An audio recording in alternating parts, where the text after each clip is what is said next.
എല്ലാവർക്കും Kottayam civil service അക്കാഡമിയുടെ daily news അനാലിസിസിലേക്ക് സ്വാഗതം. ഇന്ന് നമ്മൾ പ്രധാനമായിട്ട് ചർച്ച ചെയ്യുന്ന രണ്ട് ആർട്ടിക്കിളുകളാണ്. ഒന്ന് ഇലക്ട്രൽ ബോണ്ടിനെ പറ്റിയും മറ്റൊന്ന് ഉക്രൈൻ ക്രൈസിസിനെ പറ്റിയുമുള്ള രണ്ട് പ്രധാനപ്പെട്ട ആർട്ടിക്കിളുകളാണ്. ഒന്നാമതായിട്ട് ഇലക്ട്രൽ ബോണ്ട്. ഇതിൽ അടിസ്ഥാനപരമായിട്ടുള്ള അല്ലെങ്കിൽ ഇതിനടിസ്ഥാനപരമായിട്ടുള്ള ഒരു കേസ് എന്തായിരുന്നു എന്ന് വെച്ച് കഴിഞ്ഞാൽ, Bihar based RTI activist Kanhaiya Kumar on April 16th applied for a query in SBI on the basis of Right to Information Act. പക്ഷേ എന്തായിരുന്നു ചോദിച്ച രണ്ട് കാര്യങ്ങളാണ് അദ്ദേഹം ചോദിച്ചുകൊണ്ടിരുന്നത്. ഒന്ന്, name the political parties that encash the bonds, ഒന്നാമത്തെ കാര്യം. രണ്ട്, ദ ബാങ്ക് എത്ര കമ്മീഷനാണ് ബാങ്കിന് 2018 മുതൽ ഇതുവരെയുള്ള കാലഘട്ടങ്ങളിൽ കമ്മീഷനായിട്ട് ഇലക്ട്രൽ ബോണ്ട് പ്രകാരം കിട്ടിയ തുകയുടെ കണക്കുമാണ് ചോദിച്ചത്. പക്ഷേ eventually these two queries were being declined by the bank officials. കാരണം എന്താണ്? പല കാരണങ്ങൾ പറയുന്നത്. കമേഴ്സ്യൽ ഒന്നാമത്തെ കാര്യം പറയുന്നത്, അതായത് ഏതൊക്കെ പൊളിറ്റിക്കൽ പാർട്ടിക്കാണ് അല്ലെങ്കിൽ എൻകാഷ് ചെയ്ത് ബോണ്ടുകൾ എൻകാഷ് ചെയ്തത് ഏതൊക്കെ പൊളിറ്റിക്കൽ പാർട്ടിക്കാണെന്ന ചോദ്യത്തിന് ഇതൊരു തേർഡ് പാർട്ടി ഇൻഫർമേഷൻ ആണ്, പേഴ്സണൽ ഇൻഫർമേഷൻ ആണ്, അതുകൊണ്ട് അത് റിജക്ട് ചെയ്യുന്നു എന്നൊരു കാരണമാണ് ഒന്നാമത്തെ കാര്യത്തിൽ, അല്ലെങ്കിൽ പൊളിറ്റിക്കൽ പാർട്ടിയുടെ പേരുകൾ വെളിപ്പെടുത്തണം എന്ന ആവശ്യത്തിന് SBI നൽകിയത്.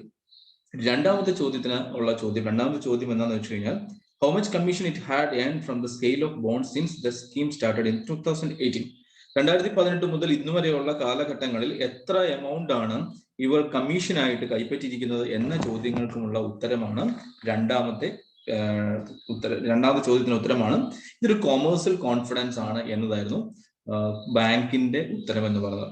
ദെൻ നമ്മളുടെ ചോദ്യം അവിടെയൊന്നുമല്ല. നമ്മളുടെ ലക്ഷ്യം അല്ലെങ്കിൽ ഇലക്ട്രൽ ബോണ്ട് എന്താണ് എന്ന് മനസ്സിലാക്കുകയാണ്. എന്താണ് ഇലക്ട്രൽ ബോണ്ട് എന്ന് പറയുന്നത്?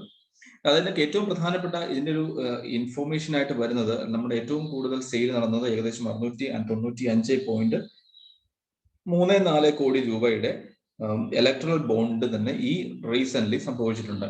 തമിഴ്നാട്, പോണ്ടിച്ചേരി, വെസ്റ്റ് ബംഗാൾ, ആസാം, കേരളം തുടങ്ങിയ സംസ്ഥാനങ്ങളിൽ മാത്രം വിറ്റ ഇലക്ട്രൽ ബോണ്ടിന്റെ വിലയാണ് 695.34 കോടി രൂപ എന്ന് പറയുന്നത്. അപ്പൊ എന്താണ് ഈ ഇലക്ട്രൽ ബോണ്ട് എന്ന് പറയാൻ? ഇവിടെ ഒരു എക്സാമ്പിൾ എടുക്കും. ഒരു പേഴ്സൺ A ഉണ്ട്. അദ്ദേഹത്തിന് he wish to contribute in electoral or political system in a particular political party X. നേരത്തെ ഇദ്ദേഹത്തിന് പൊളിറ്റിക്കൽ പാർട്ടിയിലേക്ക് ഫണ്ട് നേരിട്ട് കൊടുക്കാമായിരുന്നു. അതിന് അദ്ദേഹത്തിന് നേരിട്ട് കൊടുക്കാനുള്ള സാധ്യതയുണ്ട്. പക്ഷെ ഇവിടെ എന്താണ് ഇതിന്റെ റിസൾട്ട്? എന്താണ്? അൺഅക്കൗണ്ടബിൾ ആയിട്ടുള്ള പണമാണ് എങ്ങോട്ടേക്ക് വരുന്നത്? ഈ ഒരു പൊളിറ്റിക്കൽ സിസ്റ്റത്തിലേക്ക് അല്ലെങ്കിൽ പൊളിറ്റിക്കൽ പാർട്ടിക്ക് കിട്ടുന്ന പണം പലപ്പോഴും എത്രയാണ് എന്ന് തിരിച്ചറിയാൻ അല്ലെങ്കിൽ കണ്ടുപിടിക്കാനുള്ള ഒരു സാധ്യത വളരെ കുറവായിരുന്നു. So in 2018 government of India introduced electoral bond. എന്താണ് ഇലക്ട്രൽ ബോണ്ട് എന്ന് നമുക്ക് നോക്കാം. നമുക്കറിയാം, നിങ്ങൾക്ക് ആർക്കെങ്കിലും പൊളിറ്റിക്കൽ പാർട്ടിക്ക് പണം കൊടുക്കണം എന്നുണ്ടെങ്കിൽ you can go to a particular SBI bank. SBI ബാങ്കിൽ പോകാം. SBI ബാങ്കിൽ നിങ്ങൾക്ക് എന്ത് ചെയ്യാം? ഇലക്ട്രൽ ബോണ്ടുകൾ വാങ്ങിക്കാനുള്ള അവകാശം ആർക്കുണ്ട്? വ്യക്തികൾക്കുണ്ട്. ആരാണ് ഈ വ്യക്തി? ഒരു വ്യക്തിക്ക് വേണമെങ്കിൽ SBIയിൽ പോകാം. അദ്ദേഹത്തിന് 1000 മുതലുള്ള തുക അടയ്ക്കാം. അതിനുശേഷം ഏത് പാർട്ടിക്കാണ് കൊടുക്കേണ്ടത് ആ ഇലക്ട്രൽ ബോണ്ട് അദ്ദേഹത്തിന് വാങ്ങിക്കാം. ഈ ഇലക്ട്രൽ ബോണ്ട് വാങ്ങിക്കുമ്പോൾ എന്ത് ചെയ്യാം? ഇത് എൻകാഷ് ചെയ്യുന്നത് ആരാണ്? ആ പർട്ടിക്കുലർ പൊളിറ്റിക്കൽ പാർട്ടിയാണ്.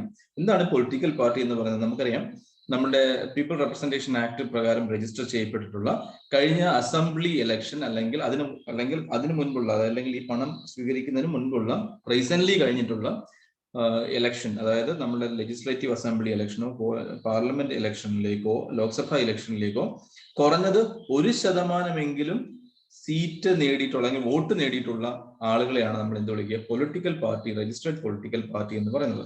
ഈ പൊളിറ്റിക്കൽ പാർട്ടികൾക്ക് എന്ത് ചെയ്യാം? They can encash this electoral bond. ഇതാണ് ഇതിന്റെ ഒരു സിസ്റ്റം എന്ന് പറയുന്നത്, അല്ലെ? ഇതിനകത്ത് നമ്മൾ രണ്ട് കാര്യങ്ങൾ മനസ്സിലാക്കിയപ്പം, ഇത് ആർക്കൊക്കെ എത്ര രൂപ വരെയാണ് ഇൻവെസ്റ്റ് ചെയ്യാൻ പറ്റുക, ഇത് ആർക്കാണ് കൊടുക്കാൻ പറ്റുക?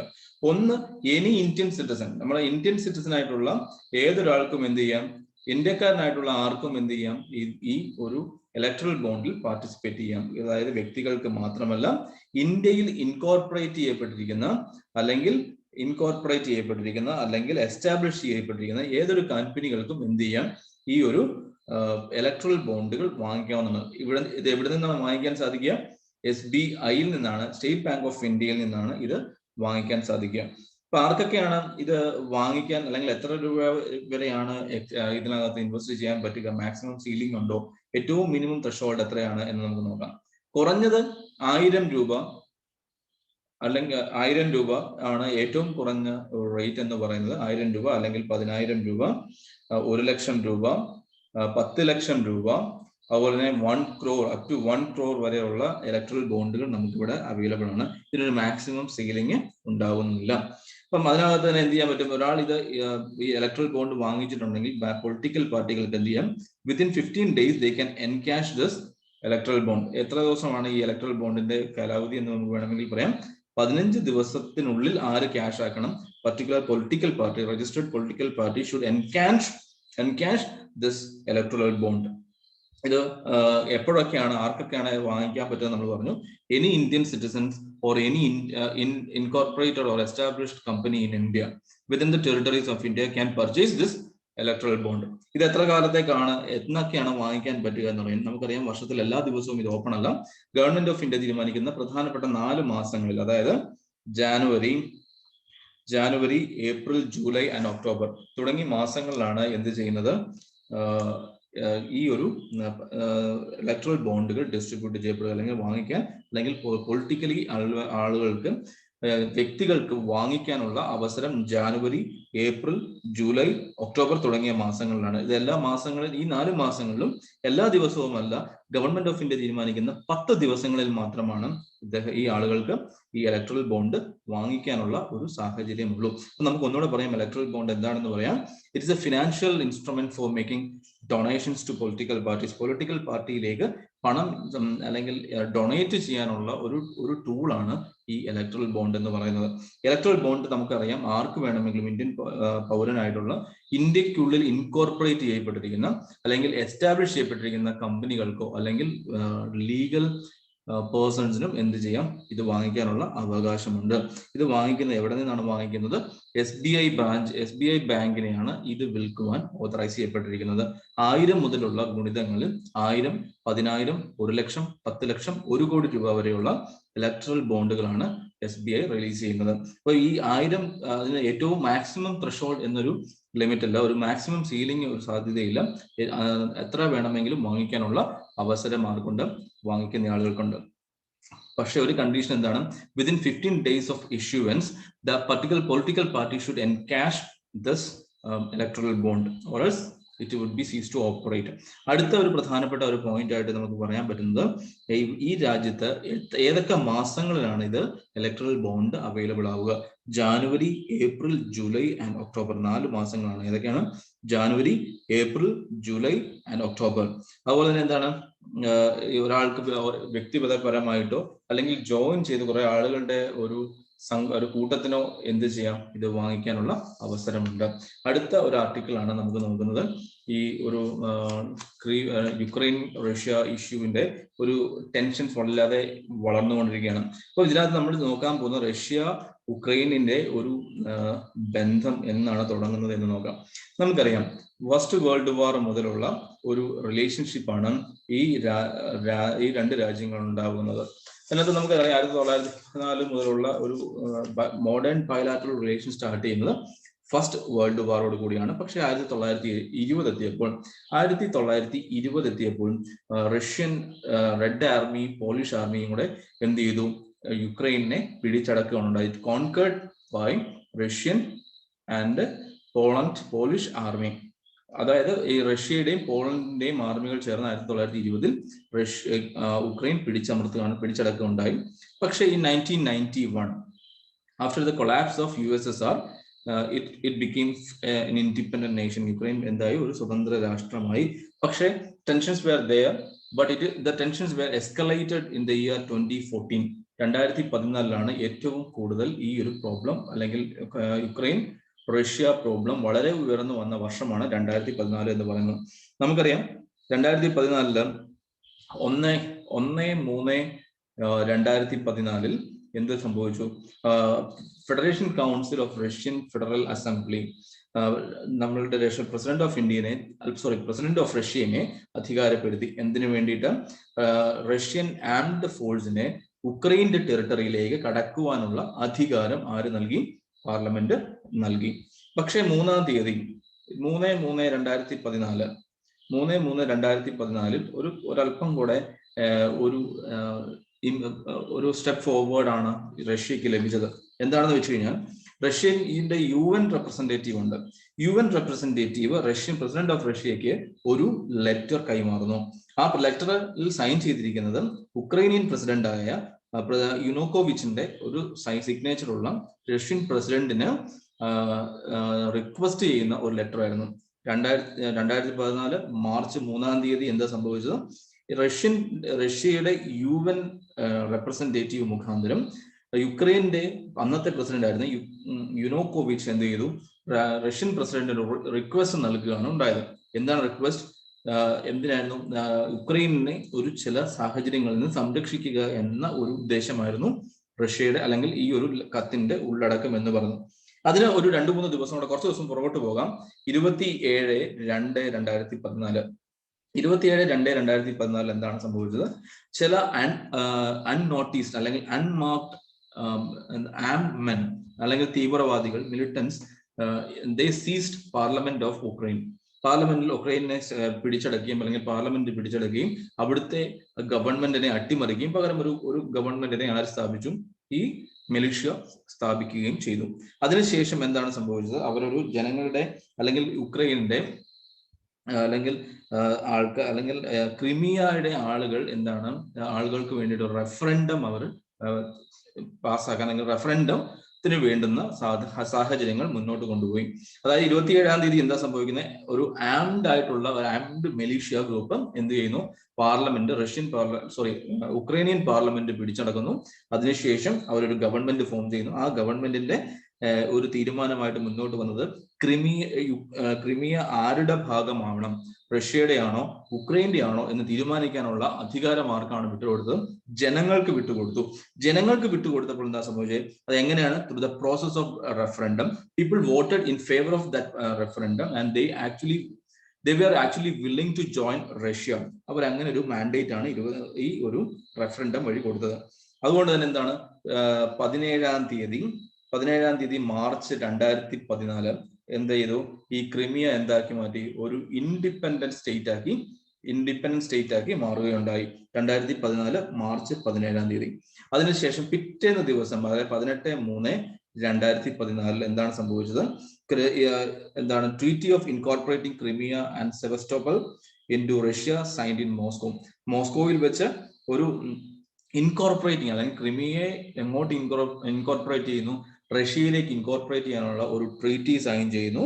അതിനുശേഷം വിത്തിൻ 5 days ക്രിമിയയുടെ ഈ admittance procedures parliament പാസ്സാക്കുന്നു. Russian president അത് സൈൻ ചെയ്യുകയും ക്രിമിയയെ അദ്ദേഹത്തിന്റെ അല്ലെങ്കിൽ റഷ്യയുടെ ഭാഗമാക്കി മാറ്റുകയും ചെയ്തു. അപ്പൊ ഇതൊരു ടെൻഷനായിരുന്നു. 2014 മുതൽ നീണ്ടു നിൽക്കുന്ന ഒരു ടെൻഷനാണ്. റഷ്യ അല്ലെങ്കിൽ ഉക്രൈനെ പിടിച്ചടക്കാനുള്ള ഒരു ഘട്ടമായിട്ടുള്ള ശ്രമമാണ് എന്നതിനെ കുറിച്ചുള്ള തന്നെ ഒരു വേൾഡ് ഇൻഡിക്കേഷൻ തന്നെയായിരുന്നു ഇവിടെ സംഭവിച്ചത്. അപ്പൊ അതിന്റെ ഒരു ഭാഗമായിട്ട് എന്താണ് ഒരു സ്റ്റാൻഡ് ഓഫ് ഉണ്ടാവുന്നു, അല്ലെങ്കിൽ റഷ്യയും യുക്രൈനും തമ്മിൽ. അപ്പം അതിനുശേഷം എന്താണ് സംഭവിക്കുക? ഉക്രൈൻ എന്നൊരു രാജ്യം വളരെ ചെറിയ രാജ്യമാണ്, അല്ലെങ്കിൽ റഷ്യയുമായിട്ട് കമ്പയർ ചെയ്യുമ്പോൾ മിലിറ്ററി പൊളിറ്റിക്കലി വളരെ വീക്ക് ആയിട്ടുള്ള രാജ്യമാണ് Ukraine. So they went to NATO for support. അതുപോലെ തന്നെ അവർ നാറ്റോയിലേക്ക് മാത്രമല്ല പോയത്, US-ന്റെ സപ്പോർട്ടിലേക്ക് തേടുന്നുണ്ട്. അതുപോലെ തന്നെ ഒരു സപ്പോർട്ടാണ് തുർക്കിയിലേക്കുള്ള ഒരു സപ്പോർട്ട് എന്ന് പറയുന്നത്. നാറ്റോ വളരെ സ്ട്രോങ് ആയിട്ടുള്ള ഒരു സപ്പോർട്ടാണ് ഈ യുക്രൈന് കൊടുത്തത്. കാര്യം എന്താണ്? April 13, 2021 NATO secretary general Jens Stoltenberg invited Ukrainian foreign minister Dmytro Kuleba to NATO headquarters for meeting of NATO Ukraine Commission on the security situation in Ukraine. ഇതിനകത്ത് ഇതിന്റെ റിസൾട്ട് ആയിട്ട് പറഞ്ഞത് എന്താണ്? ഒരു തരത്തിലുമുള്ള 2014 മിസ്റ്റേക്ക് വീണ്ടും സംഭവിക്കാതിരിക്കാനുള്ള ഒരു ശ്രമം, അല്ലെങ്കിൽ അങ്ങനെ ഒരു റഷ്യക്കുള്ള ഒരു സ്ട്രോങ് ഇൻഡിക്കേഷൻ ആയിട്ട് അങ്ങനെ ഒരു 2014 അബദ്ധം വീണ്ടും നടക്കരുത് അല്ലെങ്കിൽ അങ്ങനെ സാധിക്കരുത് എന്ന സ്ട്രോങ് ഇൻഡിക്കേഷൻ മാർക്ക് ചെയ്യുകയാണ് ഈ ഒരു മീറ്റിംഗിന് ശേഷം ഇവർക്ക് സാധിച്ചത്. പക്ഷേ United States of America Joe Biden വളരെ പാസീവ് ആയിട്ടുള്ള ഒരു തീരുമാനമാണ് എടുത്തത്. ഏതെങ്കിലും തരത്തിലുള്ള റഷ്യയെ പ്രൊവോക്ക് ചെയ്യാനോ അല്ലെങ്കിൽ യുക്രൈനെ മിലിറ്ററിയിലെ സപ്പോർട്ട് ചെയ്തുകൊണ്ട് റഷ്യനെ പ്രൊവോക്ക് ചെയ്യാൻ US ഗവൺമെന്റ് തയ്യാറല്ല. പക്ഷെ എന്താണ്, ഏതെങ്കിലും തരത്തിൽ ആവശ്യമാണെങ്കിൽ ഏതെങ്കിലും തരത്തിൽ റഷ്യനെ സപ്പോർട്ട് അല്ലെങ്കിൽ യുക്രൈനെ സപ്പോർട്ട് ചെയ്യാനുള്ള ഒരു നടപടികൾ നടപടികൾ എടുക്കും എന്ന തീരുമാനം മാത്രമാണ് US ഭാഗത്തു നിന്ന് യുക്രൈന് സമ്പാദിക്കാൻ സാധിച്ചത്. എന്നാൽ 2021 ഏപ്രിൽ 11 തുർക്കിയുടെ സപ്പോർട്ട് അല്ലെങ്കിൽ നേടിയെടുക്കുവാൻ ഉക്രൈന് സാധിച്ചു. അതൊരു സാധ്യത അല്ലെങ്കിൽ അതൊരു ഡിപ്ലോമാറ്റിക് വിജയം തന്നെയായിട്ടാണ് ഇവിടെ കണക്കാക്കുന്നത്. കാരണം എന്താണെന്ന് വെച്ച് കഴിഞ്ഞാൽ പലപ്പോഴും ഇത് പലപ്പോഴും ശത്രു മിത്രം എന്ന ഒരു രീതിയിലേക്കാണ് ഈ ഒരു സപ്പോർട്ട് ഉക്രൈന് നേടാൻ സാധിച്ചത്. കാര്യം എന്താണെന്ന് വെച്ച് കഴിഞ്ഞാൽ Turkey has not acted in synchrony with Russia during several conflicts with സിറിയയിലോ ലിബിയയിലോ അല്ലെങ്കിൽ നഗർനോ കറബക്കിലോ ഒരിടത്തും എന്താണ് റഷ്യക്ക് അനുകൂലമായ ഒരു നിലപാട് ആരെടുത്തിട്ടില്ല, തുർക്കി എടുത്തിട്ടില്ല. എന്നാൽ ഇത് തുർക്കി ഉക്രൈന് വളരെയധികം സപ്പോർട്ടീവ് ആയിട്ടുള്ള ഒരു സാധ്യതയാണ് ഇവിടെ പറഞ്ഞത്. പക്ഷെ റഷ്യയുടെ മൂവ് എന്താണ് എന്ന് ഇതുവരെയും വ്യക്തമല്ല. അതുകൊണ്ട് തന്നെ എന്താണ് എല്ലാ സ്റ്റേക്ക് ഹോൾഡേഴ്സും ഒരു തരത്തിലും ഒരു മിലിറ്ററി സപ്പോർട്ട് കൊണ്ടല്ല, ഒരു സംസാരിച്ച ഒരു ഡയലോഗ് വഴിയുള്ള ഒരു സപ്പോർട്ടാണ് കൊടുക്കേണ്ടതെന്നും ഒരു ടെൻഷൻ ഫ്രീ ആയിട്ടുള്ള അല്ലെങ്കിൽ ഒരു വെടി പോലും പൊട്ടാത്ത അവസ്ഥയിൽ ഈ ഒരു ടെൻഷൻസ് സോൾവ് ചെയ്യാനുള്ള ഒരു നടപടി എടുക്കണം എന്നതാണ് ഇതിന്റെ അടുത്ത അല്ലെങ്കിൽ ഇതിന്റെ ഒരു രത്നചുരുക്കമായിട്ട് അല്ലെങ്കിൽ ഈ ആർട്ടിക്കിളിന്റെ രത്നചുരുക്കമായിട്ട് പറയുന്നത്. നമുക്ക് നോക്കാം, ഉക്രൈൻ എന്നൊരു രാജ്യത്തിന്റെ അയൽരാജ്യങ്ങളൊക്കെയാണ് ബെലാറസ്, പോളണ്ട്, റൊമേനിയ, അതുപോലെ തന്നെ ബ്ലാക്ക് സീ ഇവിടെയുണ്ട്, റഷ്യ അയൽ രാജ്യത്തുണ്ട്. അപ്പൊ നമുക്ക് ഇതൊക്കെയാണ് ഒരു പ്രധാനപ്പെട്ട ഒരു പോയിന്റ് ആയിട്ട് പ്രിലിംസിന് ചിലപ്പോൾ ചോദിക്കാൻ സാധ്യതയുള്ള ഒരു ചോദ്യമാണ്. ഏതൊക്കെയാണ് രാജ്യങ്ങളുമായിട്ടാണ് ഉക്രൈൻ അതിർത്തി പങ്കിടുന്നത് എന്നതൊക്കെയാണ് ചോദ്യമായിട്ട് വരാൻ സാധ്യതയുള്ളത്. അപ്പം അടുത്ത നമുക്ക് നോക്കാം, സീ ഓഫ് അസോവ് എന്നൊരു കടൽ ഇവിടെയുണ്ട്. റഷ്യയുടെയും ഉക്രൈനും ഇടയ്ക്ക് ബ്ലാക്ക് സീ എന്നൊരു ഭാഗമുണ്ട്. അതുപോലെ തന്നെ അയൽ രാജ്യങ്ങളുണ്ട്. ഇനി ഈ ഒരു പോയിന്റ് തന്നിരിക്കുന്നത് മറ്റൊന്നിനുമല്ല, ഇവിടെ ബ്ലാക്ക് സീ ഉണ്ട്. ബ്ലാക്ക് സീയുമായിട്ട് കര പങ്കിടുന്ന രാജ്യങ്ങൾ ഏതൊക്കെയാണ് എന്ന് നോക്കാം. 1 ജോർജിയ, 2 തുർക്കി, ബൾഗേറിയ, റൊമാനിയ, മോൾഡോവ, ഉക്രൈൻ തുടങ്ങിയ രാജ്യങ്ങളാണ് എന്തിനായിട്ട് അത് കര പങ്കിടുന്നത്, ബ്ലാക്ക് സീക്ക് കര പങ്കിടുന്നത് എന്നത് ഈ ഒരു ചോദ്യം വേണമെങ്കിൽ പ്രിലിംസിന് ചോദിക്കാൻ സാധ്യതയുള്ള ഒന്നാണ്. നമുക്ക് അടുത്ത ഒരു പോയിന്റ് ആണ് crime and criminal tracking network and system, CCTNS എന്ന് പറയുന്ന ഒരു initiative. Crime and Criminal Tracking Networks and Systems is a secure application that links over 97 police station in the country. 97% വരുന്ന പോലീസ് സ്റ്റേഷനുകളെ കണക്ട് ചെയ്യുന്ന ഒരു ആപ്ലിക്കേഷനാണ് CCTNS എന്ന് പറയുന്നത്.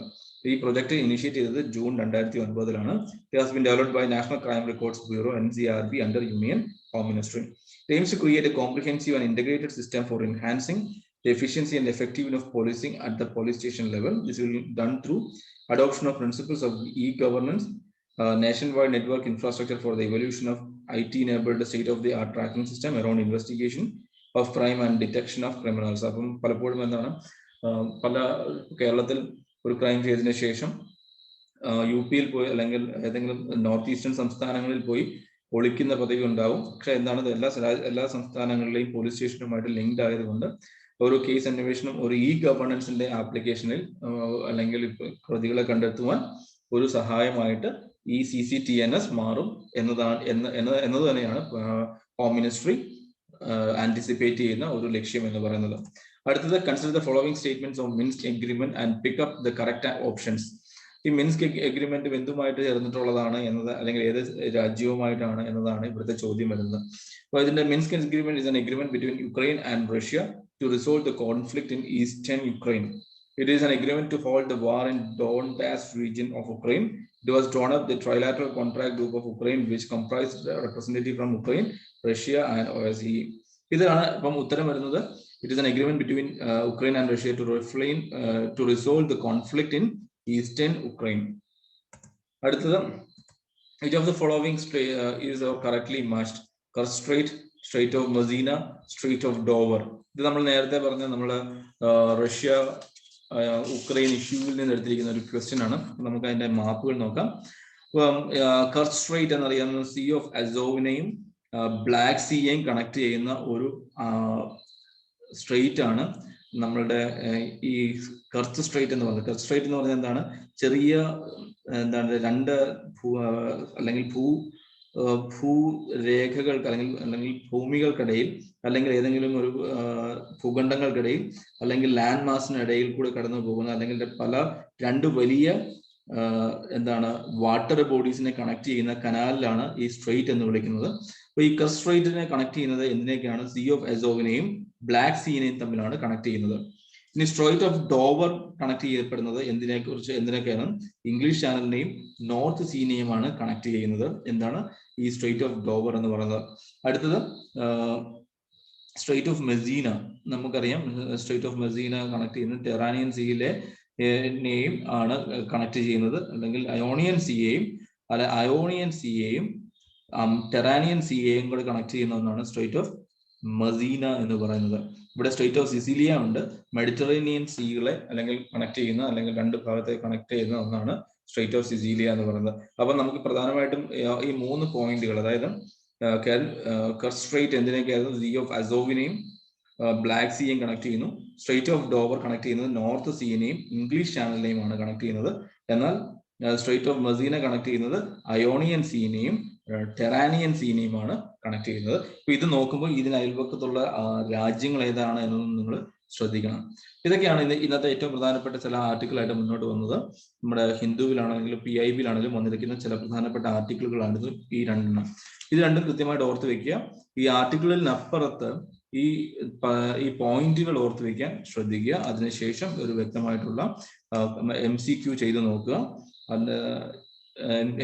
നോക്കുക. അവരെ നമ്മൾ അടുത്ത് തന്നെ നമ്മൾ ആൻസർ റൈറ്റിംഗ് പ്രാക്ടീസ് സ്റ്റാർട്ട് ചെയ്യും. അതും നിങ്ങൾ ഒന്ന് കാണാനും അല്ലെങ്കിൽ അത് ചെയ്യുവാനുമുള്ള ഒരു ശ്രമം നിങ്ങളുടെ ഭാഗത്തുനിന്നുണ്ടാവണം. Thank you for your time.